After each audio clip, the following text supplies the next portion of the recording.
Жайылда жол кырсыгынан 4 адам каза болду.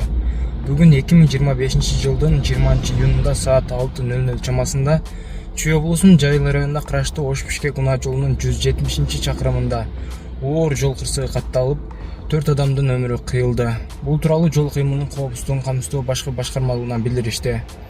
Алдын ала маалымат боюнча Honda Fit үлгүсүндөгү жеңил унаа түштүктөн түндүккө багыт алып бара жатып, белгисиз себептерден улам карама-каршы тилкеге чыгып, оор жүк ташуучу унаа менен кагышкан. Кырсыктын кесепетинен Honda Fit унаасындагы 4 жүргүнчү окуя болгон жерде жан берген. Окуя болгон жерге Жайыл РИБинин жана ЖКГБнын кызматкерлери чыгышып, тиешелүү ыкчам тергөө иштери жүргүзүлүүдө. Кырсыктын себептери азырынча такталууда. Урматтуу туугандар, бул видео ролик менен эмнени айтмакчыбыз? Ушул жолго чыкканда бир садака берип чыгыңыздар. Садакадагы ар кандай бале кырсыктардан Кудайым өзү сактайт дейт. Анан туугандар, ушул оң рулдуу унаалар билесиздер. Оң рулдуу унааларда ушундай кырсыктар аябай көп болуп атат да. Себеби айдап баратканда авгунга чыгайын десе бул жагы көрүнбөйт. Себеби бул жакта адам бар болгон болсо эгер пассажир жакта, анда ошол адам авгунга чыга бер, чыкпа деп айтып турушка гана мажбур да мындай. Анан кээ биркилер мен көнүп калдым, айдай берем деп атып, ушундай кырсыктар болуп калууда туугандар.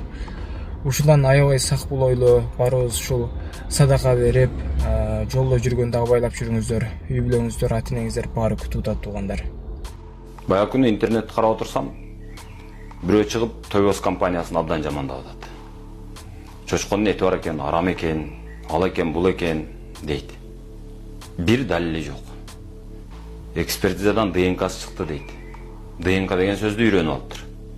Ал ошол кана ошол ДНК, кана ошол заключение, кана ошол корутунду бир кагазы жок, бир далили жок. Жөндөн эле ошол Тойбос андай экен, Тойбос мындай экен деп урдуруп атат. Тойбостон башка Кыргызстанга канча арам тамак келип атат. Кыргызстандын өзүнүн ата мекендиги өндүрүш болуп, ушинтип эми бутуна турган бир кубаттуу, эсептелүү, бир саналуу 5-6 компаниябыз болсо, ошону да уруп өлүп кетип атабыз да, ушун буттан чалып. Канча адамды багып атат? Канча адам ошол төлөгөн салыктын эсебинен канча жолдор оңдолуп атат? Канча мектеп салынып атат? Канча адам айлыгы төлөнүп атат? Канча адам пенсиясы төлөнүп атат? Канча үй бүлө багылып атат? Жок, ошол арам экен дейт деп отурат. Болгон аргументи ошол. Башка эч нерсе жок. Кана ошол чочконун эти? Ким айтты аны? Кана заключениеси? Кана ошол эксперт? Эч нерсе ушинтсе боло береби дейм да. Ушундайларга чара көрүлсө, ушундайларга чара көрүлүш керек го дейм. Камаганга чейин апарыш керек болсо.